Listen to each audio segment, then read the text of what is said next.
Sis, uwi na ako ah. Sige, mauna ka na. May gagawin pa ako. Okay ka lang dito? Okay. See you tomorrow.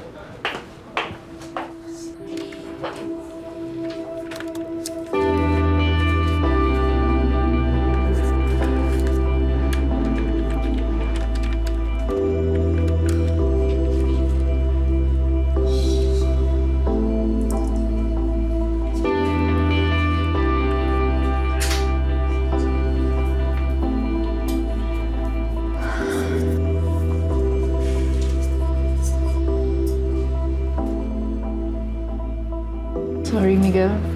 Sorry talaga.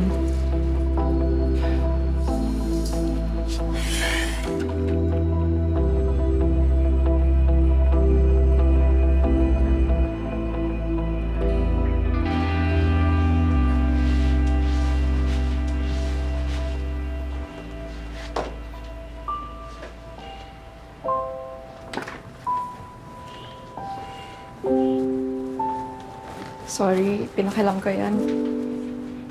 Okay. Sorry sa kakatulong mo sa akin. Hindi mo natapos yung sa'yo.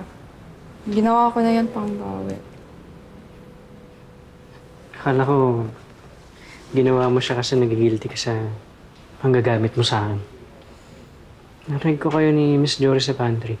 But don't worry. Okay lang naman. Sanay naman ako. Miguel, hindi ko naman yun ginawa in purpose to hurt you. Hindi ko pa naman alam ganun yung hugot mo sa ex mo nun. Leia, aware ka na gagamitin mo lang ako para sa sarili mong kapakanan. Hindi yun unintentional. Sinadya yun. Purposeful.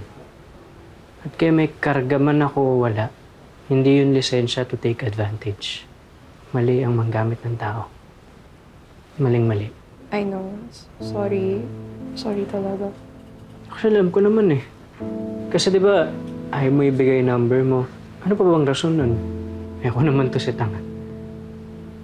Wala eh. I also have myself to blame. Sorry, Miguel. Salamat sa paggawa ng task ko.